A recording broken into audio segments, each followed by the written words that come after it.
तो सबसे पहले तो हम लोगों का क्वेश्चन है ये कि क्यों पढ़ने आए हैं। सबसे पहला कि ये वाई जावा का आंसर, क्यों पहले सीखने आ रहे हैं, या पढ़ के कोई फ़ायदा भी है या बेकार का पढ़ते हैं। ठीक है, एक ये सबसे बड़ा चीज़ है। दूसरा जो चीज़ है वो है कि इसका फीचर्स क्या क्या है, मतलब इसमें क्या क्या ऐसा नया नया जो फीचर्स है, फीचर्स ऑफ जावा जो हटके है, मतलब C++ रहते हुए जावा क्यों आया, या फिर क्यों पढ़ते हैं, इतना पॉपुलर क्यों है। ठीक है, फीचर्स। दूसरा, ये दोनों क्वेश्चन ही आपको लगभग सब कुछ सिखा देगा।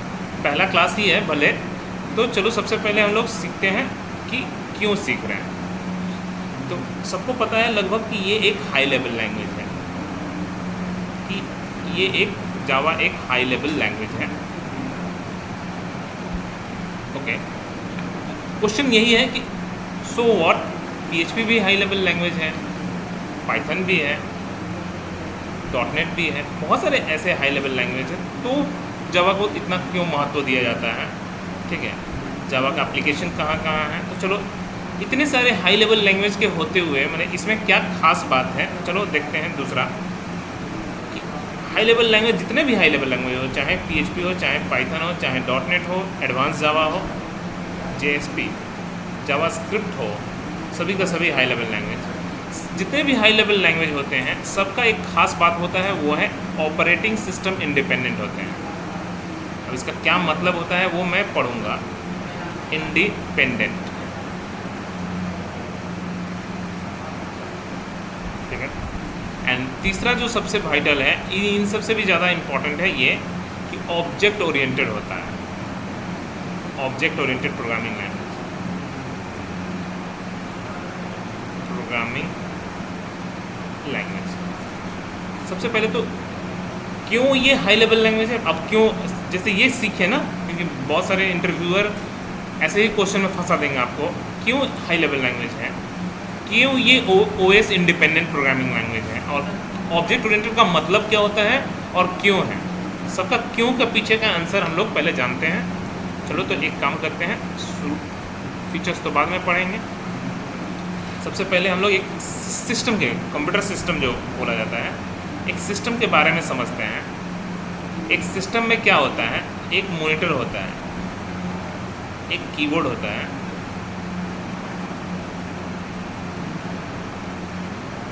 एक CPU होता है और एक माउस होता है।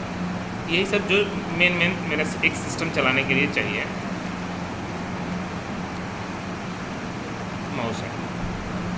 हम लोग क्या नोटिस करते हैं कि कीबोर्ड से कोई भी की प्रेस करें, कीबोर्ड से अगर हम कोई भी की प्रेस करते हैं, वो हमारे मॉनिटर में दिखता है।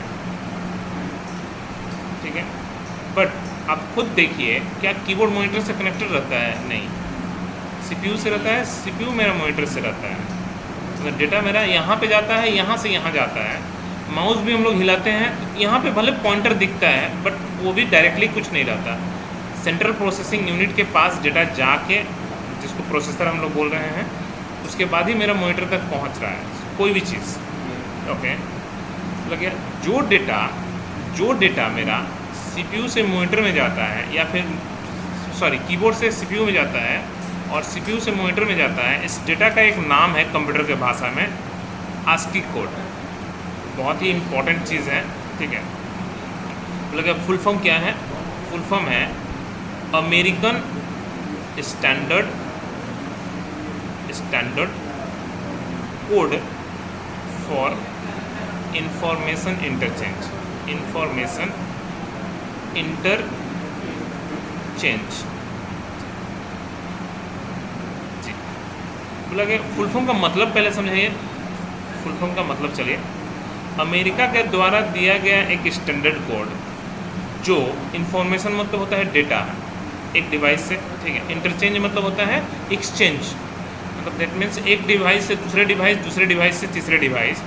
तो अमेरिका के द्वारा दिया गया स्टैंडर्ड कोड क्यों? ठीक है, स्टैंडर्ड कोड क्यों? क्योंकि बहुत सारी कंपनियां कीबोर्ड बनाती हैं।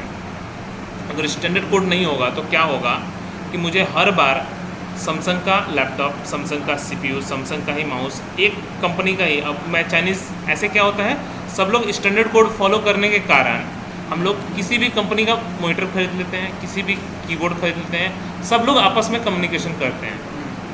सही है जी। तो मतलब दैट मीन्स मुझे हमेशा स्टैंडर्ड कोड फॉलो करना पड़ता है।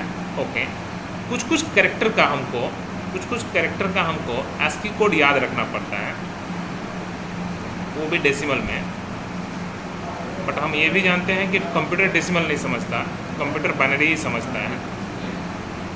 कंप्यूटर मेरा बाइनरी ही समझता है। ओके, बाइनरी में भी स्टैंडर्ड कोड है, इसलिए हमेशा 8 बिट रिप्रेजेंटेशन, ध्यान से रखिएगा, 8 बिट रिप्रेजेंट स्टैंडर्ड कोड है। इसलिए बोला कि कौन से कैरेक्टर का ASCII कोड मुझे याद रखना पड़ता है। तो सबसे पहले तो कैपिटल ए का 65, स्मॉल ए का 97, और क्या है जी, ये हुआ 2। जीरो का मन में आएगा सर जीरो तो नंबर है, कैरेक्टर नहीं है, बट कंप्यूटर में सब कुछ कैरेक्टर है। कंप्यूटर के में जितने भी हैं सब कुछ मेरा कैरेक्टर है। 48, इससे क्या फ़ायदा होता है, कैपिटल ए का पता चल गया, अब सीरीज़ पूरा निकल जाएगा। कैपिटल बी 66, कैपिटल सी, इस तरह से लेके मुझे पूरा का पूरा चीज़ ही पता चल जाएगा। वैसे ही बिल्कुल सेम तरीके से स्मॉल ए का से लेके स्मॉल जेड पूरा का पूरा पता चल जाएगा। ठीक है, 122, टोटल 26 कैरेक्टर है, 26 कैरेक्टर तक। जीरो का पता चल गया, 9 का भी पता चल जाएगा, 57। ठीक है, अब आता है डेसिमल टू बाइनरी में कन्वर्ट भी करना मुझे सीखना होगा। तो डेसिमल टू बाइनरी एक तरीका तो वो वाला तरीका है कि 2 से डिवाइड कर करके जी, कि मेरा 32 रिमाइंडर विल बी 1। और एक तरीका है कि नहीं, ऊपर में आप सजा दो, ठीक है, 2 to the power 0 form, 2 to the power 1 form, 2 to the power 2 form, बहुत ही इजी कर देता है चीज़ों को। 2 to the power 4 form, 2 to the power 5, 6 और 7, 0 से 7 मतलब 8 हो गया। 1 2 4 8 16 32 64 और 128। चलिए अब आते हैं क्या हम लोग, चलिए 65 का मुझे बाइनरी कोड निकाल कर दिखाना है। अगर मुझे 65 का बाइनरी कोड निकालना है तो 64 और 1 मिल के 65 होता है, धड़ से बन जाएगा एकदम। 97 का मुझे निकालना है तो 97 भैया 64 और 32 96 और एक 97, खाली मुझे किसको जोड़ के मुझे वो डेसिमल नंबर मिल जाएगा तो आसानी से मेरा निकल जाएगा। वैसे ही बिल्कुल सेम तरीके से 48, तो 32 और 16 48। ठीक है, इसके साथ साथ एक और चीज़ का हमेशा याद रखिएगा, फ्यूचर में काम आने वाला है, वो है हमारा इंटर का। इंटर, जब हम कंप्यूटर में इंटर प्रेस करते हैं तो जानते हैं स्लैश एन जाता है, ठीक है, तो उसका ASCII कोड होता है 13। ठीक है, इंटर का ASCII कोड होता है 13। तो 13 कैसे निकलेगा देखते हैं। 13 निकलेगा मेरा, हाँ जी, तो 8 4 12 और 1 13। ठीक है, अब कुछ बच्चे का दिमाग में एक क्वेश्चन आ जाता है कि सर 13 जो डेसिमल नंबर है इसको मैं ऐसे लिख सकता हूँ या फिर मुझे ऐसे ही लिखना पड़ेगा। ये भी मन में क्वेश्चन एक आता है। बोला गया कि अगर आपको कोई बोले डेसिमल टू बाइनरी, मतलब ये भी सही है ये भी सही है, लेकिन अगर कोई बोले ASCII कोड जो डेसिमल में है वो बाइनरी, तो ये गलत है, सिर्फ यही सही है, क्योंकि 8 बिट रिप्रेजेंट करना ही है। मतलब जिसका मन किया स्टैंडर्ड कोड होने के कारण, जिसका मन किया 4 किसी का 6, ऐसे नहीं, 8 तो 8। ठीक है, ओके ना।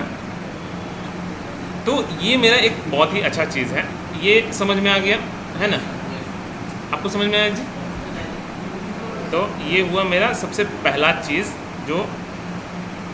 अब आते हैं क्या, ये तो कंप्यूटर सिस्टम है, ये हम ना ही सी पढ़ रहे हैं ना ही जावा पढ़ रहे हैं, ये एक कंप्यूटर का सिस्टम का भाषा। दूसरा यहाँ पे एक क्वेश्चन आता है और जो कि बहुतों को ये भी कन्फ्यूज़न होता है, वो है what is operating system. Operating system क्या होता है, क्योंकि ये सब भी कोई प्रोग्रामिंग लैंग्वेज नहीं सीख रहे हैं, नाम से पहले पता चल रहा है जो सिस्टम को ऑपरेट करता है वही ऑपरेटिंग सिस्टम है, ठीक है।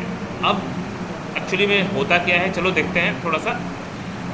एक मान लीजिए मैं एक केम प्लेयर नेट से डाउनलोड किया, समझिएगा क्या डाउनलोड किया, केम प्लेयर मैंने नेट से डाउनलोड किया, जिसमें मेरा क्या क्या बटन है, प्ले बटन है, पॉज बटन है, नेक्स्ट, प्रीवियस, ठीक है। फिर कितना दूर तक गाना बज चुका है, ठीक है, कितना दूर तक गाना बज चुका है जो भी है, और साथ ही साथ ओहो दोनों में से कोई भी लेने नहीं दे रहा, ठीक है, कितना दूर तक गाना बज चुका है ये। और इधर भी हम एक काम करते हैं, सिक बार, गाना कितना दूर तक बज चुका है, बस वो चीज़, ठीक है। क्या गाना बजाना मेरा केम प्लेयर का काम है? एक्चुअली में बताइए, ये तो ठीक है, ये सॉफ्टवेयर है जो यूज़र फ्रेंडली बना रहा है। जैसे मैं ऑन क्लिक करता हूँ गाना बजना स्टार्ट हो जाता है, बट गाना तो बजाता स्पीकर है। अगर देखा जाए तो गाना मेरा बजा रहा है स्पीकर, तो डेटा पहले यहाँ से यहाँ पहुँचता कैसे है वो, जैसे मैं क्लिक करता हूँ सबसे पहले ओएस के पास जाता है, ऑपरेटिंग सिस्टम के पास जाता है डेटा, ठीक है। क्या ओएस से स्पीकर कनेक्टेड रहता है? तो बोला नहीं, ओएस तो हार्ड डिस्क ड्राइव में इंस्टॉल रहता है, और हार्ड डिस्क ड्राइव सीपीयू से कनेक्टेड रहता है प्रोसेसर से, और प्रोसेसर से स्पीकर कनेक्टेड रहता है। मतलब कुछ कम्युनिकेशन कुछ ऐसा होता है, ठीक है, कि मेरा ओएस किस में इंस्टॉल है, मेरा pen drive, hard disk drive, जो भी प्राइमरी मेमोरी या सेकेंडरी मेमोरी कुछ भी हो। तो मतलब दैट मीन्स मेरा डेटा कहीं यहाँ जाके कहाँ पे गाना है, पाथ क्या है उस गाने का, क्योंकि गाना भी तो इसी पे रखा हुआ है, ठीक है। तो गाना यहाँ से चूज़ करके प्रोसेसर को इंस्ट्रक्शन देता है, वो गाना बजाते जाता है आगे। अगर कोई पॉज बटन पे क्लिक मार दिया तो वहीं पे स्टॉप हो जाता है। फिर किसी दिन मन किया 2 दिन के बाद गाना, लैपटॉप ऑन है 2 दिन के बाद गाना सुनने, वहीं से स्टार्ट लेगा, ठीक है। तो दैट मीन्स अगर कोई पूछेगा व्हाट इज़ ओएस, तो अब देखते हैं क्या है। ये मेरा सॉफ्टवेयर है, ये मुझे समझ में आ रहा है, ये मेरा एक सॉफ्टवेयर है, ये मेरा हार्डवेयर है, ये भी हार्डवेयर ही है दोनों। लेकिन इनमें और इनमें क्या डिफरेंस होता है, स्पीकर में कोई दिमाग नहीं होता, लेकिन सीपीयू के पास दिमाग होता है। तो इसीलिए इसको प्रोग्रामेबल डिवाइस, ये तो लोकल भाषा में प्रोग्रामेबल डिवाइस बोलते हैं, और सिस्टम हार्डवेयर भी बोलते हैं। हार्डवेयर नहीं, सिस्टम हार्डवेयर, जो भी प्रोग्रामेबल डिवाइस होते हैं सबको। तो मेरा ये ओएस का काम क्या है, अगर कोई पूछेगा व्हाट इज ओएस, तो इसका आंसर क्या है मेरा, इंटरफेस बिटवीन, इंटरफेस मतलब होता है जोड़ने का काम करना, ठीक है। इंटरफेस बिटवीन सॉफ्टवेयर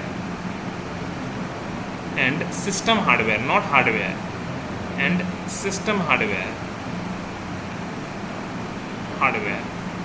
अब एक चीज़ और समझा देते हैं, इसके बारे में थोड़ा और कुछ पूछता है, काम कैसे करता है, ओएस काम कैसे करता है। ये एक तरह से बोला जाता है, देखिए ध्यान से, OS is a software stack. इसमें ये सब कभी इंटरव्यू में इतना आप नेट से पढ़ के कभी आंसर नहीं दे पाइएगा, वो इतना उलझा देगा आपको। सॉफ्टवेयर का स्टैक, स्टैक मतलब क्या होता है, एक के ऊपर एक, ठीक है। तो एक सॉफ्टवेयर स्टैक है जो एक के ऊपर एक रन कर रहा है, ठीक है। आपका केम प्लेयर ये है, लेकिन वहाँ तक पहुँचना कैसे, तो सबसे पहले आता है it is a software stack in which सबसे पहला जो बॉटम लेयर होता है उसको हम लोग बोलते हैं कर्नल।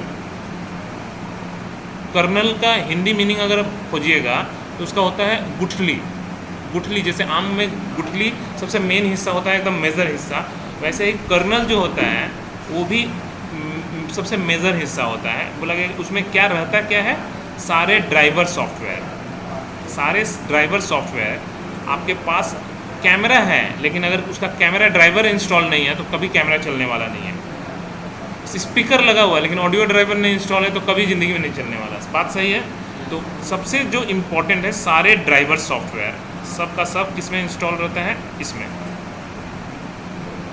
सबसे पहले। उसके बाद हमारा लाइब्रेरी, जितने भी लाइब्रेरी होते हैं, जो इनबिल्ड लाइब्रेरी होते हैं, ठीक है, सब का सब।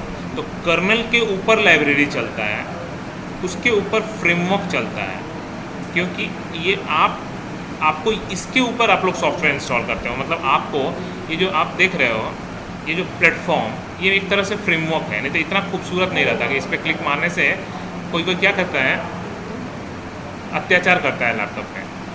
कभी ये खोलेगा, कभी ये खोलेगा, एक साथ बहुत सारा खोल के सारा चीज़ चेक कर सकता है, ठीक है। तो वही चीज़ है, कब किसको किया, उसके बाद भी मान लीजिए कोई यहाँ से गया सी ड्राइव में, सी ड्राइव से यहाँ पे, अब देखिए कोई बैक करता है, कोई एकदम डायरेक्टली भी दूसरे में जा सकता है, शॉर्टकट भी तो है ना। फिर से बैक करेगा, देखिए वो वहीं पे पहुँचेगा। तो सर इतना सब कहीं तो स्टोर करके रख रहा कि मैं किस रास्ते से आया था, मुझे उसी रास्ते में बैक करना है। ये मेरा कैच मेमोरी का काम होता है। कैचे मेमोरी जो पकड़ के रखता है कि मैं कहाँ कहाँ गया था, ठीक है। कैच मेमोरी क्लियर कर दीजिए, देखिएगा कुछ नहीं रहेगा, वो आप बैक करिएगा आपको डेटा नहीं मिलेगा, ठीक है। तो यही चीज़ है सब कि कर्नल क्या होता है, सब कुछ। तो kernel library, it is a software stack in which kernel, library, framework and application software जो आपको चलाना है, एंड एप्लीकेशन सॉफ्टवेयर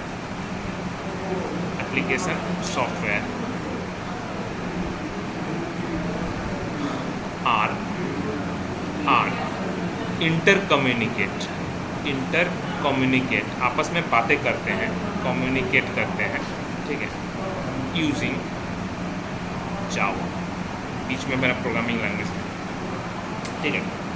जावा की मदद से मेरा ये सारे के बीच में कम्युनिकेशन होता है। तो चलो अब आते हैं, इतना दूर तक तो हम लोग समझ में आ गया टाइप्स ऑफ लैंग्वेजेस, ठीक है। चलो तो अब हम लोग एक एक करके समझते हैं। सबसे पहला लैंग्वेज आया था, ये मेरा फर्स्ट जनरेशन का कंप्यूटर का बात कर रहे हैं। जब पहले ज़माना में एक घर के बराबर बोला जाता है एक कंप्यूटर होता था, ठीक है। तो उस समय क्या चलता था, तो मशीन लैंग्वेज मेरा सबसे पहला सॉफ्टवेयर था, ठीक है, जिसको हम लोग बाइनरी लैंग्वेज भी बोलते हैं, ओके। जिसमें मुझे कुछ भी लिखने का मन किया, A=5 सेमीकोलन, तो आप लिख नहीं सकते हो। आपको सबसे पहले A का ASCII कोड पता करना होगा नेट से जाके, =2 का ASCII कोड पता करना होगा, 5 का ASCII कोड पता करना होगा। ये तो बहुत ही इजी है। 0 का पता है, 0 का 48, तो 1 का 49, 2 का 50, 3 का 51, 52, 54, 53, तो 53 निकल जाएगा सेमीकोलन का।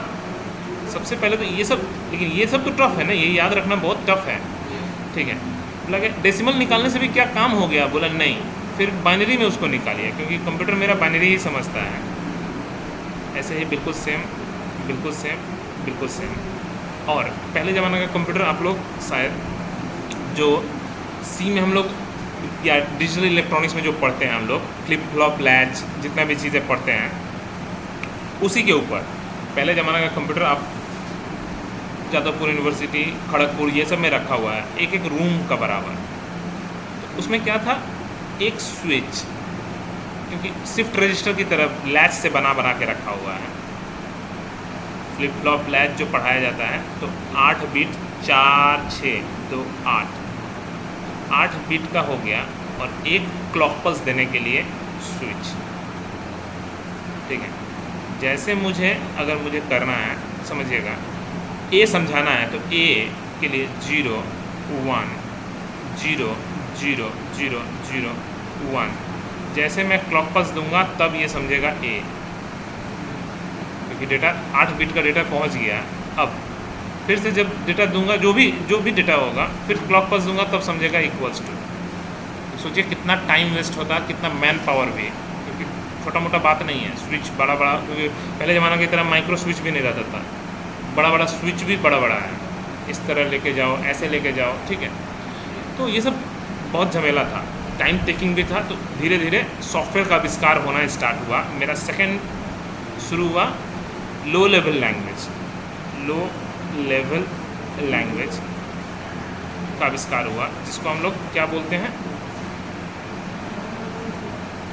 तो लो लेवल लैंग्वेज, जिसको हम लोग क्या बोल रहे हैं, असेंबली लैंग्वेज,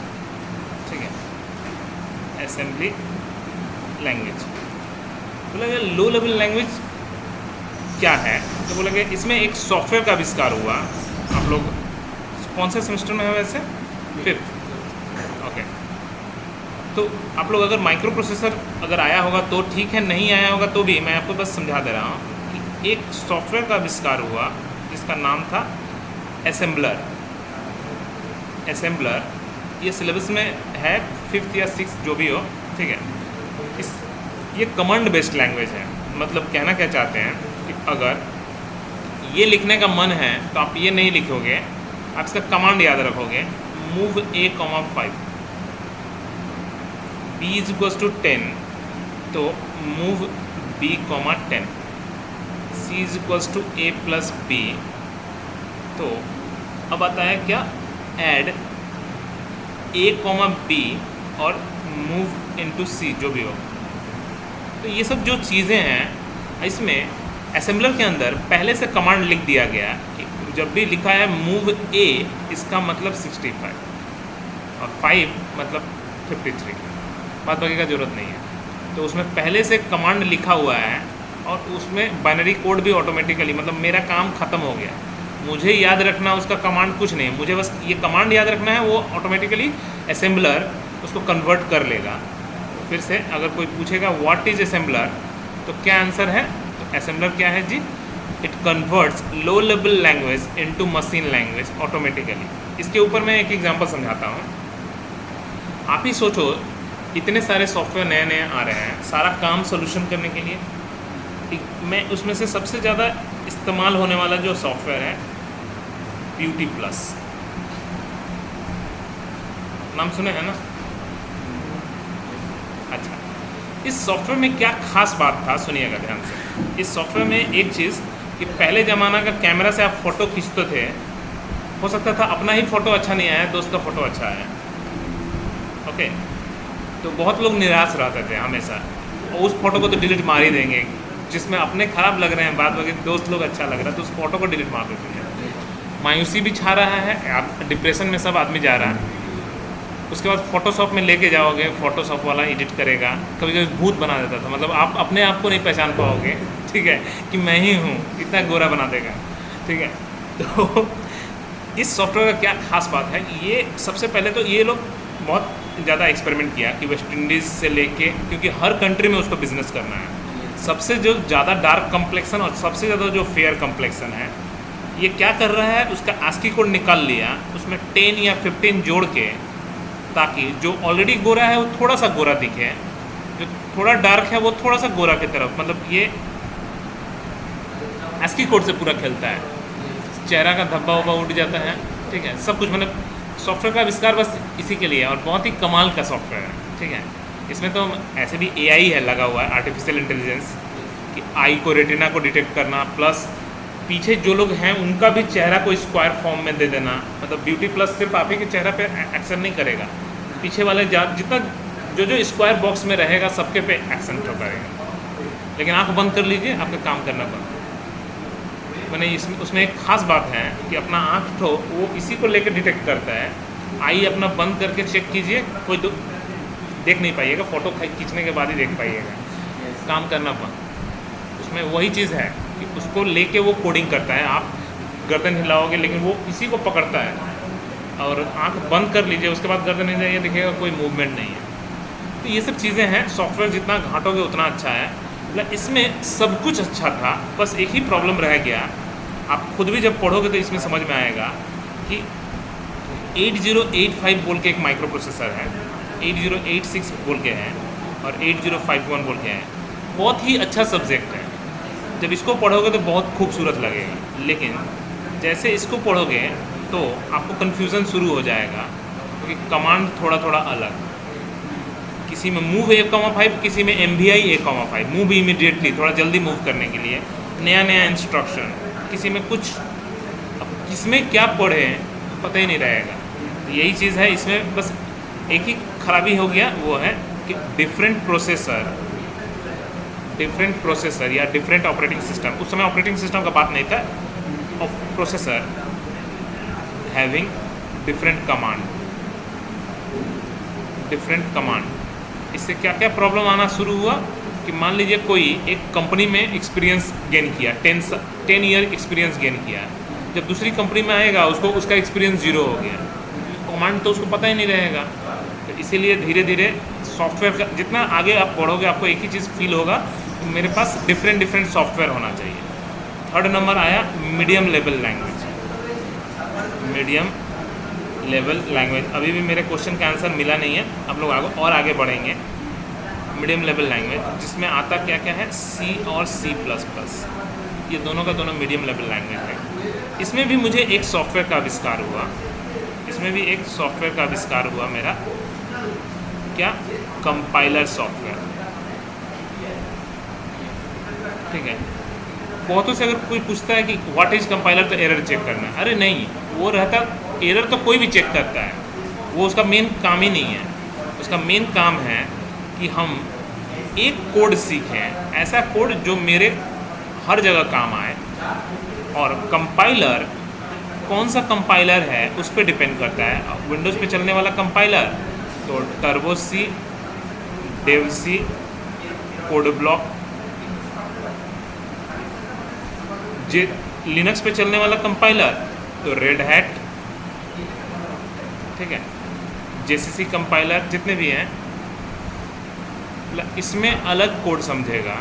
मुझे याद नहीं रखना है, वो तो कंपाइलर अपना सॉफ्टवेयर बनाते समय पहले से सब कुछ डाल के रख दिया है।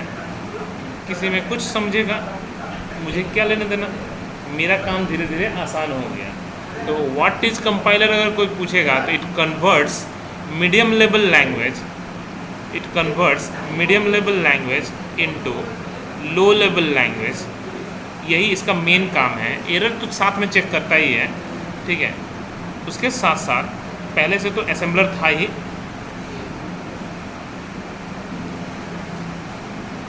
ठीक है, पहले से तो असेंबलर था ही,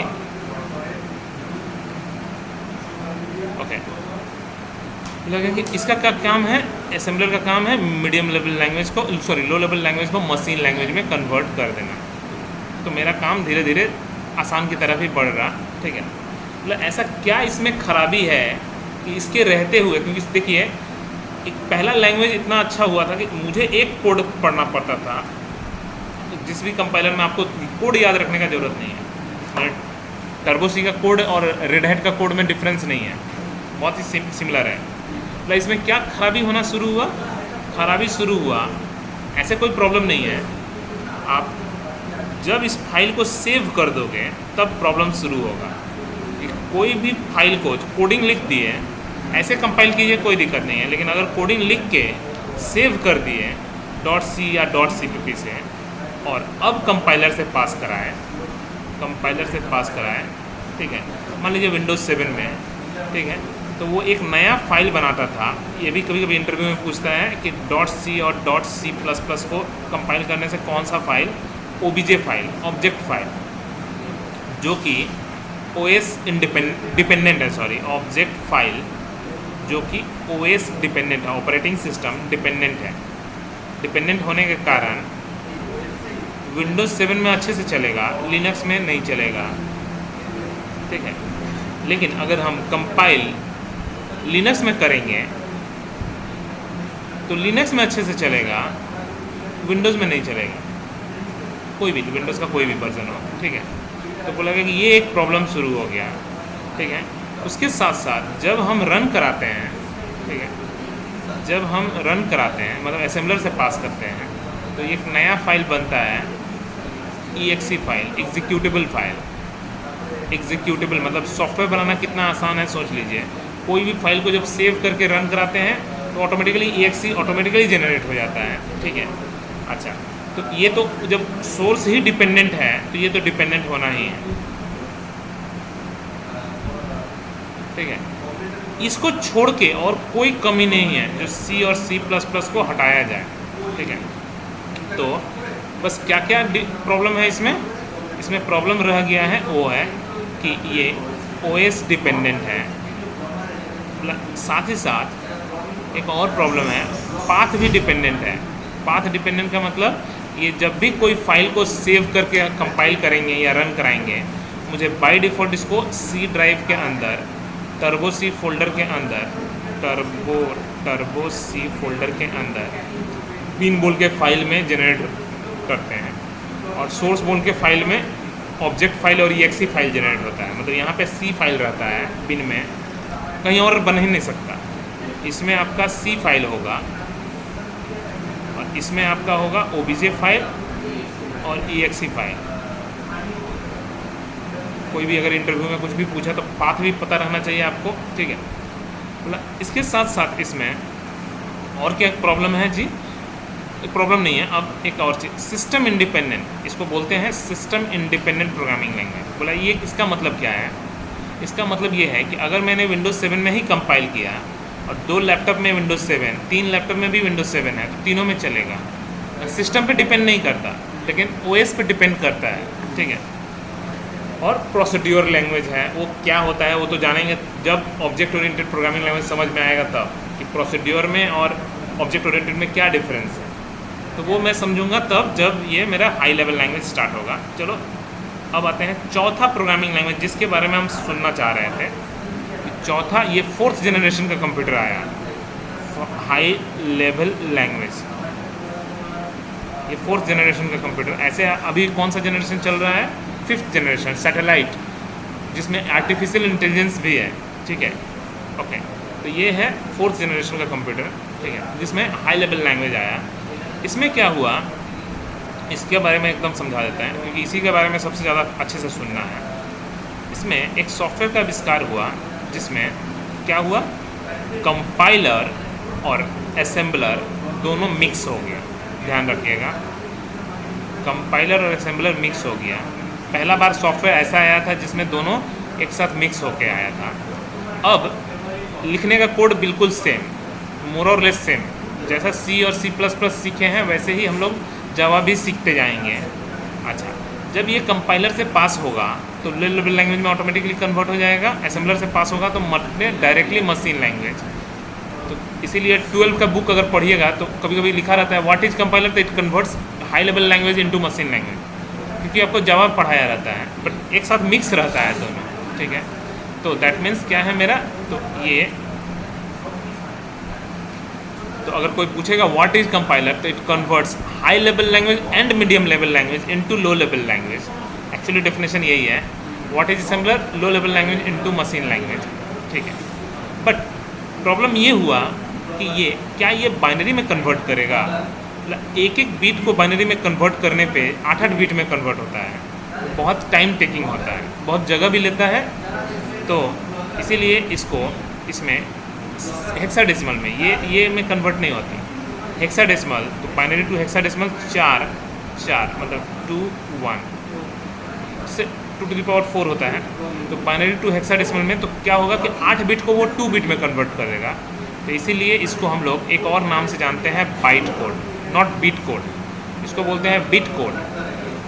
तो इसमें बिट कोड में कन्वर्ट नहीं होता, बाइट कोड में कन्वर्ट होता है, ठीक है। जहाँ जहाँ हम इन्वोक कर रहे हैं वहाँ एकदम ध्यान से सुनते जाइएगा। कोड लिखना, मैंने बोला कि आप जब भी कोई भी कन्वर्ट करते हो तो बाइनरी में कन्वर्ट होता है, उससे पहले हाई लेवल मैंने मीडियम लेवल लैंग्वेज तक। अब प्रॉब्लम क्या है बाइनरी लैंग्वेज का, कि वो एक एक बिट के लिए 8-8 बिट, एक बिट के लिए 8 बिट, फिर से एक मैंने 4 बिट के 4 बिट 1 2 3 4 बिट के लिए 32 बिट का हो जाएगा। तो बाइनरी में न करके अगर हम हेक्साडेसिमल में कन्वर्ट करेंगे तो वो 4 करके ग्रुप करता है, तो कोड छोटा भी रहता है। इसको बोलते हैं हम लोग बाइट कोड। तो जावा में कभी भी बिट कोड में कन्वर्ट नहीं होता, हमेशा बाइट कोड में कन्वर्ट होता है, ठीक है। हेक्साडेसिमल, हेक्स कोड, जिसको हम लोग एक और नाम से जानते हैं हेक्स कोड भी, ठीक है, कोई दिक्कत नहीं है। ये कंपाइल है, बोला रन कराते समय एक सॉफ्टवेयर नया बना। इस बार सॉफ्टवेयर का नाम क्या है, इंटरप्रेटर आ गया, जिसके बारे में हम समझना भी चाहते थे। यहाँ से भी फर्स्ट क्लास इतना इम्पॉर्टेंट है, जो लोग फर्स्ट क्लास मिस करते हैं उस हम इसलिए बोले थे फर्स्ट क्लास मत मिस कीजिएगा मेरा, ठीक है। तो ये मेरा आउटपुट दिखाएगा।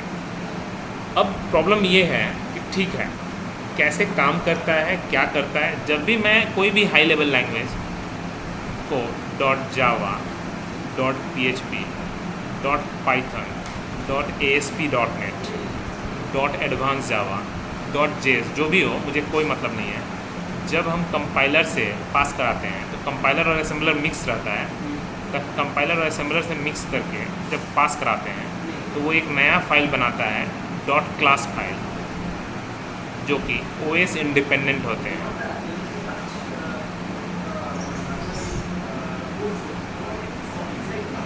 मतलब मैं किसी को भी बेच सकता हूँ इसको, मैं किसी में भी कंपाइल किया उससे कोई फ़र्क नहीं पड़ता, ये सब में चलेगा। यही सबसे बड़ा ख़ास बात है इसका कि ये सब में चलेगा। ठीक है, मैं प्रॉब्लम क्या था समझिएगा मेरा बात। अब ऊपर से थोड़ा सा एक बार फिर से समझाते हैं। जब कोई कंपनी सॉफ्टवेयर बनाता है, कोई भी कंपनी, तो उसके पास प्रॉब्लम क्या है, सॉफ्टवेयर तो बना लिया, कोड लिख लिया, कंपाइल करके सॉफ्टवेयर भी बना लिया, तो वो जिसमें कंपाइल किया या तो उसको 3 सॉफ्टवेयर मैंने मैक के लिए अलग कंपाइल करना होगा, लिनक्स के लिए अलग कंपाइल करना होगा और विंडोज़ के लिए अलग कंपाइल करना होगा, सॉफ्टवेयर बेचना होगा। उसमें भी प्रॉब्लम होगा कि रन कराना होगा अलग अलग। ठीक है, तो विंडोज़ पे ही सिर्फ रन करेगा। ठीक है, ओके, तो विंडोज़ पे ही सिर्फ रन करेगा। ठीक है, अब आते हैं क्या इसमें, अगर कोई इसी को बेच देता तो क्या होगा, वो तो खुद का सॉफ्टवेयर बना लेगा, है ना जी। अगर विंडोज़ का क्रैक वर्जन नेट पे मिलता है, लेकिन सोर्स कोड थोड़ी ना मिलता है। क्रैक मिल सकता है, सोर्स कोड कभी नहीं मिलेगा। बिल्कुल सेम तरीके से जब जावा का आप कोई सॉफ्टवेयर बनाइएगा तो आप कभी इसको नहीं बेचिएगा, इसमें तो सोर्स कोड है। आप इसको बेचिएगा, इसको बेच दीजिए बस क्लास फाइल को। अब उसको सोर्स कोड कभी मिला भी नहीं, प्लस वो अपने से कंपाइल करके रन भी करा सकता है। ठीक है, तो जब रन कराएगा तो एक नया फाइल बनता है .jar फाइल। .jar फाइल, उसके बाद jar to exe कन्वर्टर मुझे डाउनलोड करना पड़ता है, और ये फिर से सॉफ्टवेयर में बदल जाएगा। .jar फाइल आपका जो इंस्टॉल नहीं लेता है, डायरेक्टली खुल जाता है। जो इंस्टॉल नहीं लेता, मैंने अलग से जगह नहीं बनाता मेमोरी। कोई आप सॉफ्टवेयर देखते होंगे, जैसे मैं आपको बता देता हूँ, AnyDesk बोल के सॉफ्टवेयर है, तो वो आपको अलग से मेमोरी C ड्राइव में नहीं बना के रखा है। वो सीधा जब क्लिक मारेंगे उसी समय खुलेगा, उस समय वर्चुअल मेमोरी खाते रहेगा, क्लोज कर देंगे ख़त्म हो जाएगा। ठीक है, कोई अलग से मेमोरी नहीं खा रहा, बेटर है, वही अच्छा है। तो jar to exe कन्वर्टर बना दीजिए, अब इंस्टॉलेबल फाइल हो गया, ये एग्जीक्यूटेबल फाइल है। तो लगे सबसे बड़ा क्वेश्चन सुनिएगा, यहाँ पे भी आदमी थोड़ा सा फोकस करते हैं। ये OS इंडिपेंडेंट है, क्या ये OS इंडिपेंडेंट है? तो बोला नहीं, ये डिपेंडेंट है, ध्यान रखिएगा। सर क्यों, इससे क्या फ़ायदा हुआ? या मैं तो इसको बेचूंगा ना, इसको नहीं बेचूंगा, इसको बेचूंगा। अब उसको जिस सॉफ्टवेयर में रन कराना होगा, मैक में तो मैक पे रन करेगा, अगर लिनक्स में ले लेगा तो लिनक्स में रन करेगा। तो मतलब ये जो होता है, इसको बोलते हैं जावा वर्चुअल मशीन और JRE, जावा रन टाइम इन्वायरमेंट।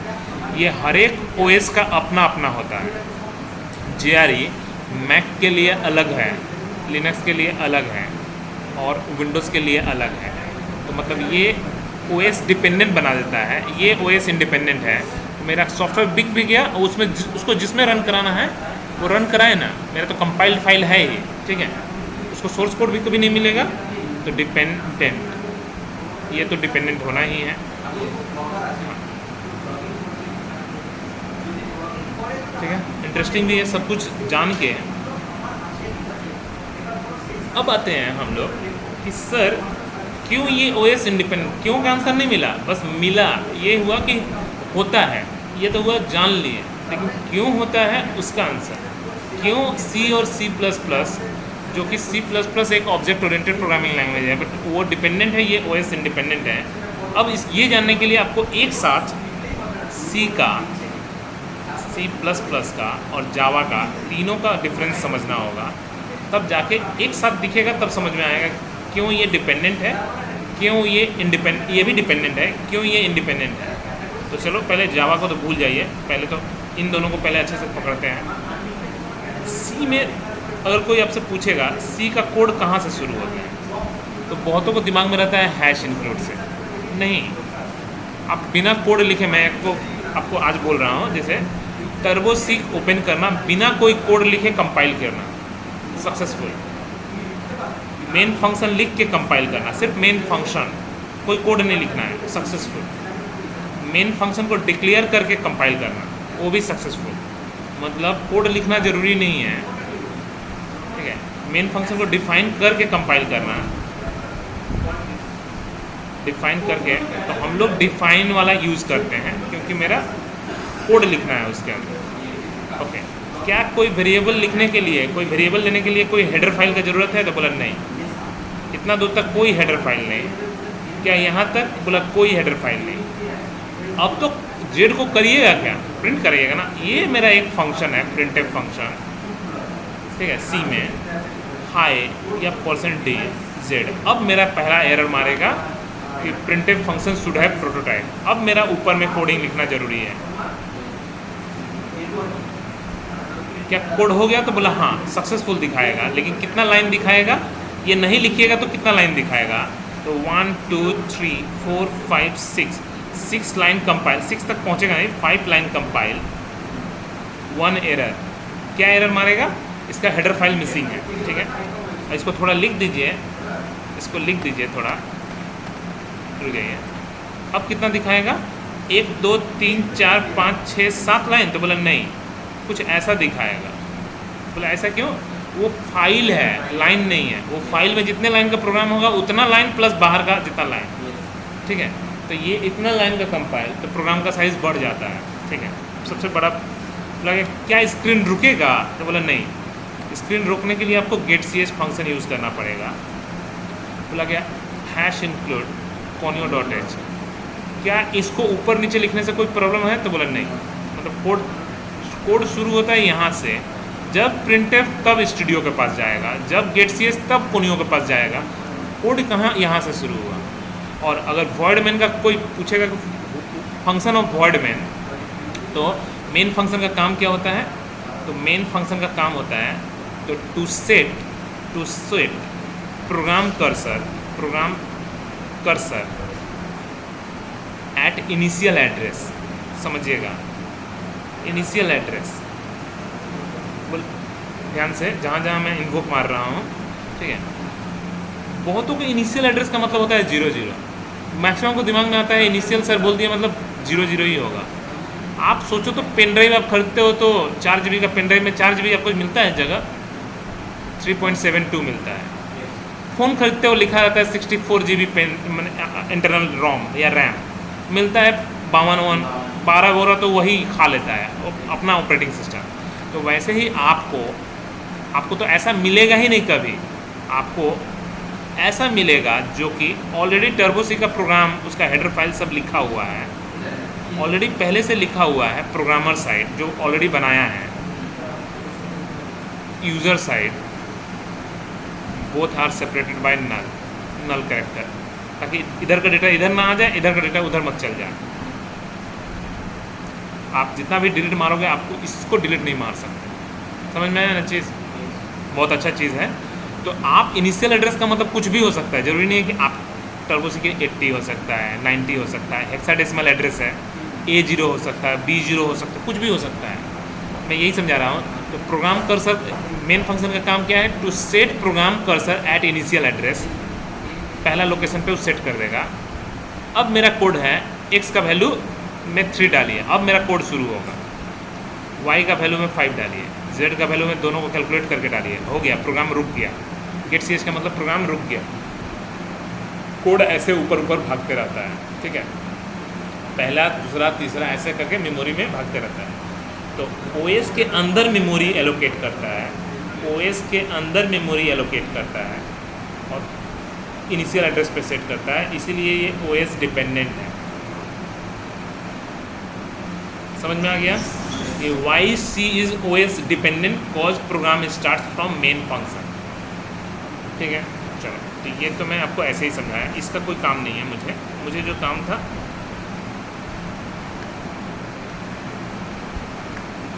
मुझे इसका कोई काम नहीं। अच्छा, दूसरा प्रोग्राम सी का प्रोग्राम, सी कहाँ पे ख़त्म होता है पहले ये बताइए। सी ख़त्म होता है जाके स्ट्रक्चर पे। सी का अगर आप एंडिंग देखेंगे, सी में शुरू कैसे होता है वो देखिए। सी में सिखाया जाता है सबसे पहले आपको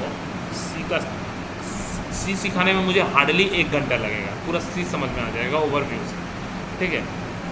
बोलेंगे कि मेन फंक्शन से शुरू होता है ना, शुरू में सिखाया जाता है कि स्टोर 3 वेरिएबल या स्टोर 2 वेरिएबल, स्टोर 3 डेटा।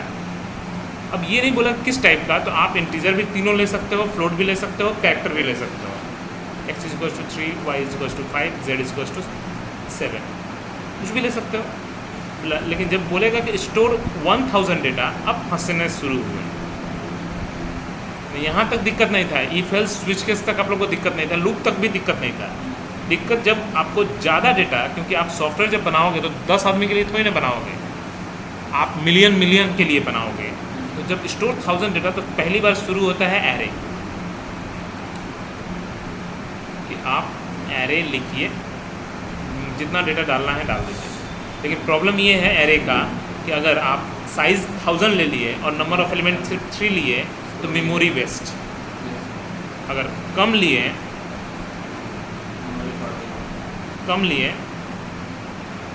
ठीक है, तो ओवरफ्लो का एरर ही मार देगा। तब ज़्यादा भी नहीं ले सकते, कम भी नहीं ले सकते। तो आया मेरा पॉइंटर, वो अब कोई प्रॉब्लम नहीं है, ठीक है। ये तो सिर्फ इंटीजर का सॉल्यूशन निकला। कैरेक्टर के बारे में चलो, कैरेक्टर टाइप जब एरे है, एक प्रॉब्लम है सिंगल कोड, ये तो और भी मेहनत का। इसका सॉल्यूशन निकाला स्ट्रिंग आके। कैरेक्टर टाइप एरे को ही स्ट्रिंग बोलते हैं, बस लिखने का तरीका डबल कोट में होगा, तो थोड़ा फास्ट होता है लिखना। लेकिन इसमें भी साइज़ का प्रॉब्लम है, 10 लेंगे, ठीक है, 3 मेमोरी वेस्ट। तो बोला इसके लिए भी आया पॉइंटर, ठीक है। तो आपका लास्ट में आपको मिलेगा कि पॉइंटर ही सब कुछ को सॉल्व करने वाला है। बट तीनों में प्रॉब्लम क्या है, एरे, स्ट्रिंग और पॉइंटर में इंटीजर तो सब इंटीजर, कैरेक्टर तो सब कैरेक्टर। माने आप एक सॉफ्टवेयर सोचिए ना, आप हमारे AICTE में ही आके जब रजिस्ट्रेशन वेबसाइट खोलेंगे, AICTech/register, आप खुद सोचो कि आपको क्या क्या भरना पड़ेगा। नाम, सेंटर, ठीक है, male female, gender, email ID में कुछ भी @ कुछ भी डॉट कुछ भी, ठीक है। फ़ोन नंबर में सब इंटीजर, ABCD लेगा ही नहीं। कोर्स में कोई भी कोर्स का फीस ऑटोमेटिकली ले लेगा। आप कितना पे कर रहे हो, पार्शियल भी, अब पार्शियल भी पे कर रहे हो यहाँ पे, ठीक है। कॉलेज का नाम आप सेमेस्टर कोई 5th लिख के चल देता है, कोई 5th सही में लिखता है, कोई पास आउट लिखता है, इसलिए मैं ऐसे छोड़ के रख दिया हूँ। कोई BCA डिपार्टमेंट, कोई आर्ट्स डिपार्टमेंट, BA डिपार्टमेंट, क्योंकि यहाँ पे तो किसी के लिए डिपार्टमेंट के लिए फिक्स नहीं है, ठीक है। तो ये जो रजिस्ट्रेशन मेरा फॉर्म है, तो यहाँ पे collection of dissimilar data type है। तो मतलब पूरा पढ़ के, आप पॉइंटर तक भी पढ़ के सी में कुछ नहीं बना सकते हो। तो आपको सीखना पड़ेगा क्या, लास्ट में स्ट्रक्चर, ठीक है। लास्ट में मुझे क्या सीखना होगा, स्ट्रक्चर, ठीक है। यहाँ तक मुझे जानना भी नहीं था, मुझे जो जानना है वो उसको हम भेज देंगे, ठीक है।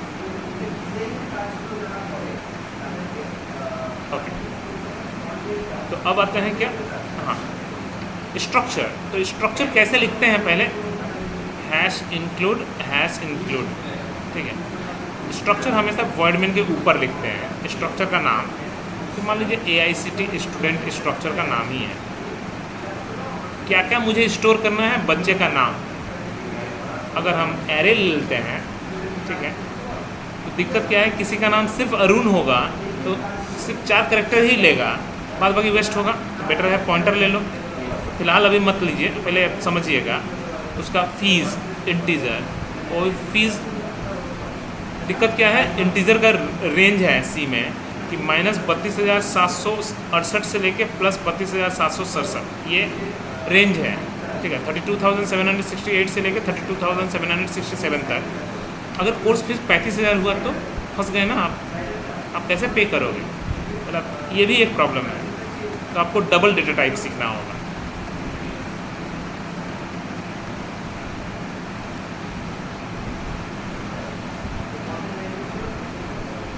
रोल नंबर आप चलो इंटीजर रखो, कोई दिक्कत नहीं है। तो आप समझ गए कि ओ मुझे सिमिलर डेटा टाइप पढ़ के सिर्फ मज़ा नहीं है, मुझे जब आप प्रोजेक्ट बनाने जाओगे तो आप डिसिमिलर ही से खेलना है आप। ओके, कोड में, लेकिन क्या ऊपर लिख देने से कोड वहाँ से शुरू हो जाएगा? शुरू तो यहीं से होना है।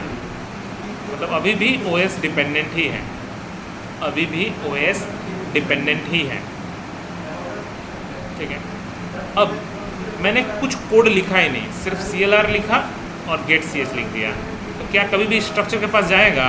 मतलब कभी नहीं जाएगा। अगर मैं इसको यूज़ करता हूँ स्ट्रक्ट AICT_student, ठीक है, M1, M2, अगर मैं यूज़ करता हूँ, ठीक है, तभी जाके वो ऊपर जाएगा।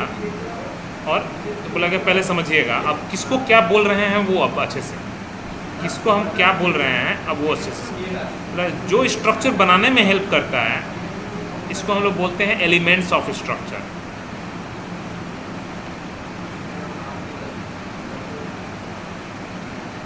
बनने के बाद जो हम लिखते हैं इन सबको बोलते हैं मेंबर ऑफ स्ट्रक्चर।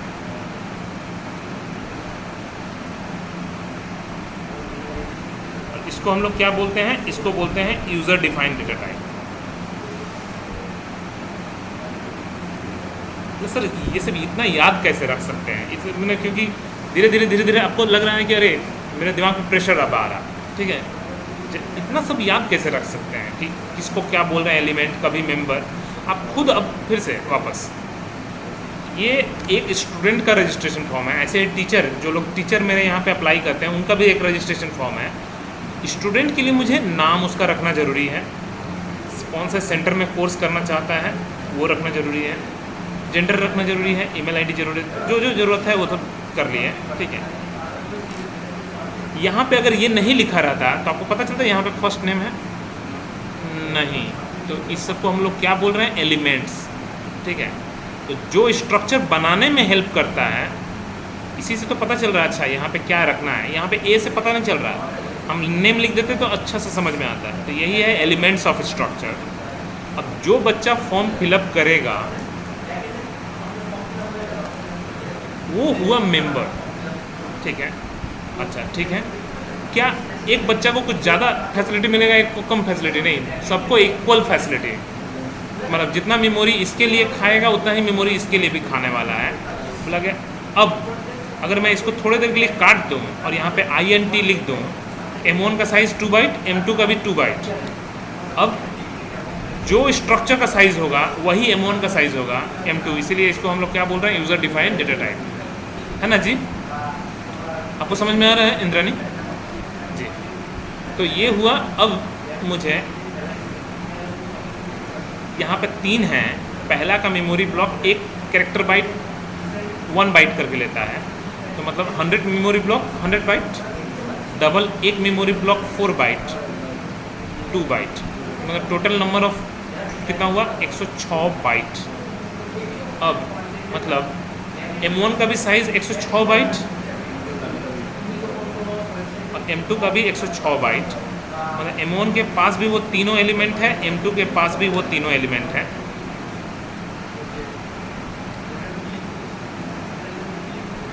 M2 के पास भी वो तीनों एलिमेंट है। अब कैसे एक्सेस करेंगे हम स्ट्रक्चर के अंदर एलिमेंट को? कैसे एक्सेस करें? मेंबर के अंदर, इस मेंबर के अंदर जो A है उसका नाम क्या है? अरुण कुमार शर्मा।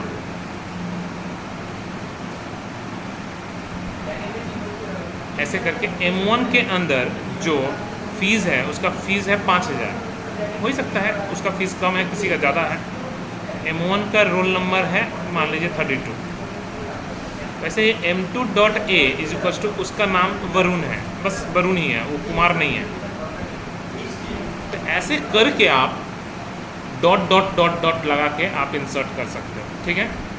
देखिए सर ये 2 स्टूडेंट के लिए जब इतना मेहनत करना पड़ता है तो 1000 स्टूडेंट होगा तो क्या होगा? फिर से फंसे आप। जब 2 स्टूडेंट के लिए हम तो हाँ बिल्कुल मेंबर को ही एरे बना लेंगे तो मेरा ये प्रॉब्लम भी सॉल्व हो जाएगा। अगर मैं मेंबर को ही अगर मैं एरे का रूप पकड़ा देता हूँ, धीरे धीरे आपको समझ में आएगा कितना कुछ है। ये सब आदमी छोड़ के निकल जाता है, इसलिए ये सब प्रॉब्लम है। ठीक है, अगर मैं एक ही मेंबर बनाता हूँ, उसका 1000 ले लिया, तो मतलब एम एक मेरा एरे है, समझिएगा, जिसका खुद का 1000 है, डॉट डॉट डॉट डॉट, हाँ 999, और हर एक के पास 3 है। अब m का 0 का ये वाला एलिमेंट लूप चला देंगे एकदम, for loop x is equal to 0, x less than 999, x plus plus, loop चला दिए। अब देखिए कैसे हम चलाते हैं, स्कैन एफ, पहला वाला एरे है तो स्ट्रिंग टाइप, दूसरा वाला मेरा double type L D long double, capital L small d, ठीक है, स्मॉल d, ठीक है, कॉमा देके एम्परसेंड शुरू हुआ गया, एम कैपिटल है, का x का वैल्यू पहली बार क्या 0, एम के 0 का ए में डेटा डालना है, एम्परसेंड एम के x का फी में डेटा डालना है, कॉमा एम के x का रोल नंबर क्या है। अब देखिए तो अब मेरा काम खत्म हो गया, पूरा खत्म। 100 डेटा का मैं डेटा निकाल भी सकता हूँ, इनपुट भी डाल सकता हूँ। तो आपसे मांगेगा ही 0 का A, 0 का A, 0 का A, ऑटोमेटिकली प्लस प्लस, 1 का A, 2 का A, 3 का A, 4 का A। काफ़ी आसान हो गया मेरा, उतनी बार मुझे डालना नहीं पड़ेगा, है ना। इंद्राणी समझ में आया क्या जी। तो ये हुआ मेरा कि आप खुद सोचो, लेकिन सब कुछ होते हुए भी OS डिपेंडेंट, बस यही एक खराबी रह गया, क्योंकि बहुत ही अच्छा चीज़ है। अब आते हैं थोड़ा C++ में, अब आया C++ में। ओके, C++ में आप सोचो क्या हुआ, बोला जो स्ट्रक्चर था वही घूम के आ गया, लेकिन क्लास बन के आया। क्या लिखने का तरीका में कोई चेंजेस, बोला नो, जो था वही। क्या वॉइड में मेन में कोई चेंजेस, बोला नो, कोई चेंजेस नहीं आया। क्या कोड ऊपर से शुरू होता है, तो नो, सब इसमें भी मेन फंक्शन से ही शुरू होता है। अगर कोई पूछेगा why C++ is OS dependent, cause इसका भी मेन फंक्शन से ही स्टार्ट लेता है, ठीक है। व्हाट इज क्लास, अगर कोई पूछेगा बुक वाला नहीं, व्हाट इज क्लास, तो बोला गया वही same cheese, collection of dissimilar data type, collection of dissimilar data type, same, कुछ इंटीजर, कुछ डबल, कुछ फ्लोट, कुछ भी जो भी है। तो व्हाट इज क्लास अगर कोई पूछेगा, फटाक से आंसर यही निकलना चाहिए कि ये कलेक्शन ऑफ डिसिमिलर, मतलब जो स्ट्रक्चर था वही क्लास बन के आया। अच्छा, एक्सेस करने का क्या तरीके में कोई डिफरेंस, बोला ना। क्या डिफरेंस है देखते हैं, M1, M2, M3, इन सब को अभी भी बोलते हैं एलिमेंट्स, जो उसमें बोलते थे। इसमें भी मेंबर बोलते हैं, लेकिन मेंबर ज़्यादा यूज़ नहीं होता, ऑब्जेक्ट यूज़ होता है। क्लास के संग जब वर्ड यूज़ होता है तो ऑब्जेक्ट, तो जो उधर मेंबर था वही ये भी है। किसी भी मेंबर के किसी भी एलिमेंट को एक्सेस करने के लिए वही डॉट ऑपरेटर, वही एरे भी लगा सकते थे हम, एकदम जो वो था बिल्कुल वो, ठीक है। मतलब ये भी OS डिपेंडेंट है, क्योंकि program starts from main function. अभी भी क्या सब कुछ ठीक है, तो बोले ना। डिफरेंस कहाँ है तब, सब कुछ अगर एक ही चीज़ है, सब कुछ एक ही चीज़ है, तो सर C में और C++ में कहाँ डिफरेंस है, अब मैं समझाने वाला हूँ, आएगा, ठीक है। बोला कि सबसे पहला तो एक चीज़ आपको स्ट्रक्चर में, आपका सबसे पहला जो चीज़ है, किसी एम्प्लॉय का नाम,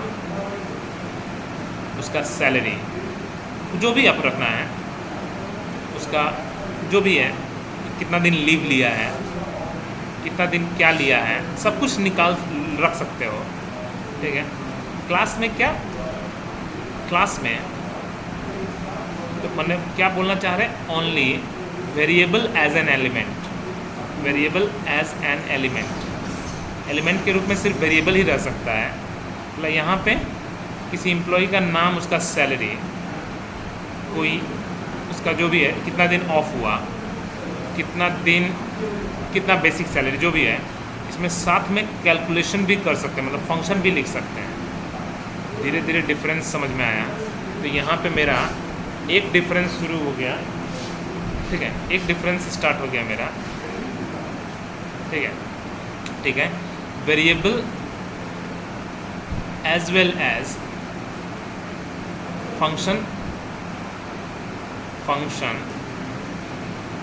एज एन एलिमेंट, एक डिफरेंस। बोला दूसरा डिफरेंस और क्या, बोला ठीक है, दूसरा डिफरेंस, एक क्लास बना सकते हैं, उसका बहुत सारा मेंबर भी बना सकते हैं, उसमें कोई डिफरेंस, कोई प्रॉब्लम नहीं है। मान लीजिए एक स्टूडेंट है जिसका बहुत सारे स्टूडेंट मेरे पास एडमिशन ले सकते हैं, एक टीचर है वो भी बहुत सारे टीचर भी एडमिशन ले सकते हैं। क्या दोनों को आपस में लिंक कर सकते हैं? तो बोले ना, स्ट्रक्चर में कभी भी दोनों आपस में लिंक नहीं कर सकते हैं, ठीक है। दो लिख सकते हैं, स्ट्रक्ट ए स्ट्रक्ट बी, लेकिन दोनों को आपस में लिंक नहीं कर सकते, ठीक है, एक प्रॉब्लम, ठीक है। बोला गया क्लास में, बोला गया क्लास में ये पॉसिबल है, एक क्लास का एक ऑब्जेक्ट, दो ऑब्जेक्ट, दूसरे क्लास का भी एक ऑब्जेक्ट, दो ऑब्जेक्ट, और दोनों को आपस में लिंक भी कर सकते हैं। बोला गया सर कैसे? Class A class B colon दे के ए, ठीक है। इसका जितना भी फंक्शन होगा इसमें दोबारा आपको डिफाइन करने का ज़रूरत नहीं पड़ेगा। मतलब इसका क्लास का ऑब्जेक्ट तो बन ही सकता है, दूसरे क्लास का भी ऑब्जेक्ट बना सकते हैं, साथ में इनहेरिटेंस भी। मैंने यहाँ पे पेरेंट क्लास और चाइल्ड क्लास का भी डिफरेंस है, इसीलिए इसको बोलते हैं ऑब्जेक्ट तो बना ही सकते हैं, उसको ओरिएंट भी, मतलब आगे भी बढ़ा सकते हैं, इसलिए ऑब्जेक्ट ओरिएंटेड प्रोग्रामिंग लैंग्वेज, ठीक है। C++ एक ऑब्जेक्ट ओरिएंटेड प्रोग्रामिंग लैंग्वेज है, क्योंकि आपस में क्लास और ऑब्जेक्ट को लिंक कर सकते हैं। बोला कि क्या फ़ायदा होगा वो मैं अब बता रहा हूँ। सर इसमें क्यों नहीं कर सकते? हम भी इसको ऐसे लिख सकते हैं। स्टूडेंट का दिमाग में सर उसमें जब लिख सकते हैं तो इसमें क्यों नहीं लिख सकते? अब आपको मैं बताऊंगा नहीं, मैं आपको क्वेश्चन आपसे पूछूंगा, देखते हैं आप लोग कितना बताते हैं। x = 3 बताना, if x < 7 printf hi x++।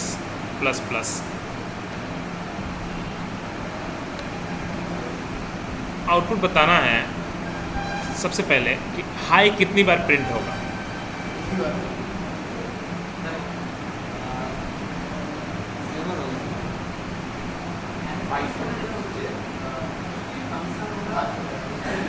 Indrani जी एक बार, क्यों? क्योंकि ये इफ है। x = 3, बस आपको ये धोखा दिए थे हम, ठीक है। ये उच्चारण होता है जब और ये होता है जब तक, लिखने का दोनों का सेम ही है, एक में ++ नहीं होता है, एक में ++ होता है, बस यही डिफरेंस है। इसका आउटपुट है मेरा हाई हाई हाई। एक बार 3 के लिए जब तक है ना, ये जब है तो ये एक ही बार लूप घूम के 4 हो जाएगा, लेकिन कोई काम का नहीं रहा, ये लूप नहीं है। ये जब दो कीवर्ड में इतना डिफरेंस है तो ऊपर में भी दो ही कीवर्ड हम यूज़ किए थे। इफ एक स्ट्रक्चर एक अलग कीवर्ड है, क्लास एक अलग कीवर्ड है, उसमें डिफरेंस तो इसमें ये प्रॉपर्टी है, इसमें ये प्रॉपर्टी नहीं है, ठीक है। इनहेरिटेंस का प्रॉपर्टी ही नहीं है, ठीक है। तो ये बहुत ही अच्छा है, समझ में आ गया? ओके।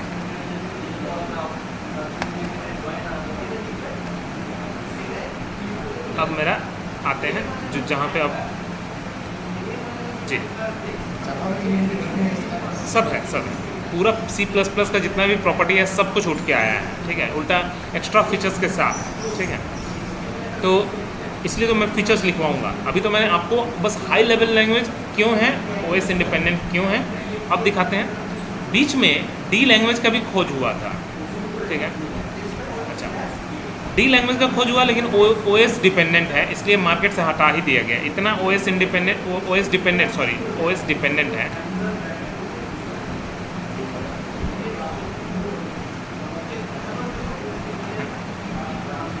ओएस डिपेंडेंट इसलिए मार्केट से इसको हटा ही दिया गया। बाद में इसके बाद आया मेरा जावा। जब देखा गया कि जब मैं वॉइड मेन को अंदर रख रहा हूँ बाहर रख रहा हूँ, तब तक मेरा ओएस डिपेंडेंट हो ही जा रहा है, ठीक है। और जब क्लास के अंदर फंक्शन रह ही सकता है, तो मेन फंक्शन भी तो फंक्शन ही है ना, तो क्यों ना हम उसको क्लास के अंदर ही घुसा देते हैं। तो जावा में यही चीज़ खास बात है। जावा में क्लास का नाम, इसके अंदर मेरा वॉइड मेन घुस गया। अब कैसे स्टार्ट करोगे? अब यहाँ से कैसे स्टार्ट होगा? जब भी स्टार्ट होगा यहीं से, उसके बाद यहाँ पे, अब यहाँ से कहीं पे भी जाएगा, इसके ऊपर कुछ लिखा भी रहेगा तो वो कोड काम नहीं करेगा। अच्छा, इसमें भी वेरिएबल एलिमेंट भी बन सकता है, वेरिएबल भी बन सकता है, फंक्शन भी बन सकता है, कुछ भी बन सकता है, लेकिन इसमें खास बात क्या है, मेन फंक्शन मेरा क्लास के अंदर होता है, जिसके कारण जब ये कंपाइल करता है, सुनिएगा ध्यान से, जब रन करता है तो ये ओएस के अंदर मेमोरी एलोकेट ही नहीं करता। ओएस के बाहर एक जावा रन टाइम इन्वायरमेंट क्लास के लिए अपना एक इन्वायरमेंट क्रिएट करता है, उसके अंदर मेमोरी, क्योंकि इसमें ऑटो गार्बेज कलेक्टर भी है जावा में, उप्स के कंसेप्ट के साथ साथ ऑटो गार्बेज कलेक्टर का भी बने, खुद का कूड़ा टेम्परेरी फाइल खुद ही साफ़ कर देना, ठीक है। वो रन किया, इससे क्या फ़ायदा हुआ कि जब ये सॉफ्टवेयर क्लोज होगा ऑटोमेटिकली मेमोरी वैनिश हो जाएगा। मतलब ये अलग से कोई मेमोरी नहीं खाता है जावा, ठीक है। आपका रन टाइम में जितना भी आप कुछ भी सॉफ्टवेयर रन कराते हो, आप लोग शायद देखे भी होंगे, राइट क्लिक मार के टास्क मैनेजर, आपको तो पता ही होगा कि कौन कितना मेमोरी खा रहा है, सीपीयू का कितना मेमोरी खा रहा है, वर्चुअल मेमोरी कितना, डिस्क इंटरनेट कितना खा रहा है, सब कुछ यहाँ पे रिकॉर्ड मिल जाता है, ठीक है। तो ये चीज़ है हमारा, ठीक है। तो यहाँ पे हमको ये तो क्लियर हो गया कि ये ओएस इंडिपेंडेंट क्यों है, क्योंकि मेन फंक्शन से शुरू नहीं होता, क्लास से शुरू होता है, ठीक है। तो ये मेरा शुरू का जो तीनों क्वेश्चन था वाई जावा, इसका आंसर मिल गया कि जावा एक हाई लेवल लैंग्वेज है, ओएस इंडिपेंडेंट प्रोग्रामिंग, क्योंकि मेन फंक्शन से शुरू नहीं होता, और साथ ही साथ उप्स का concept object oriented programming language है। अब नेक्स्ट में शुरू होगा हमारा फीचर्स ऑफ जावा, वो मेरा एक अलग क्लास लगेगा पूरा समझने के लिए। ऐसे लिखने के लिए तो मैं लिख दूंगा, ठीक है, लेकिन समझने के लिए मुझे अलग क्लास चाहिए, ठीक है। चलिए मैं इसको यहीं पे स्टॉप कर